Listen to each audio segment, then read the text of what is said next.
Iran ও Israel শুক্রবার থেকে পাল্টাপাল্টি হামলা চালিয়ে যাচ্ছে। ইরানের চালানো নতুন হামলার জেরে দখলদার ইসরায়েল জুড়ে বাজছে সতর্কতামূলক সাইরেন। এ সময় ইসরায়েলিরা আশ্রয়কেন্দ্রের দিকে ছুটে যেতে থাকেন। ইরানের বিপ্লবী গার্ড এর আগে ইসরায়েলে বড় হামলার হুমকি দিয়েছিল।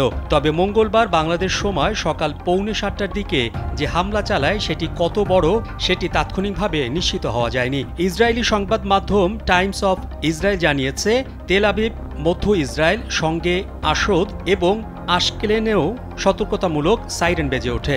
পরবর্তী নির্দেশ না দেওয়া পর্যন্ত ওই এলাকায় সবাইকে আশ্রয় কেন্দ্রে অথবা বোমা শেল্টার কেন্দ্রে থাকার নির্দেশ দিয়েছে ইসরায়েলি প্রতিরক্ষা বাহিনীর হোম ফ্রন্ট কমান্ড।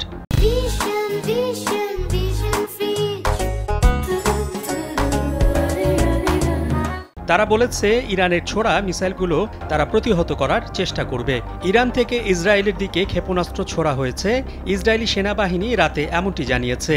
আবার ইরানের রাষ্ট্রীয় টেলিভিশন জানিয়েছে, ইসরায়েলের দিকে নতুন করে প্রায় 100 ক্ষেপণাস্ত্র ছোড়া হয়েছে। ইসরায়েল জুড়ে বাজছে বিমান হামলার সতর্কতামূলক সাইরেন। জেরুজালেম ও হাইফার আকাশে ক্ষেপণাস্ত্রের ঝলকানি দেখা গেছে বলে জানিয়েছে আল জাজিরা। ইসরায়েলের প্রতিরক্ষা বাহিনী জানায়, হামলা ঠেকাতে তাদের প্রতিরক্ষা ব্যবস্থা কাজ করছে।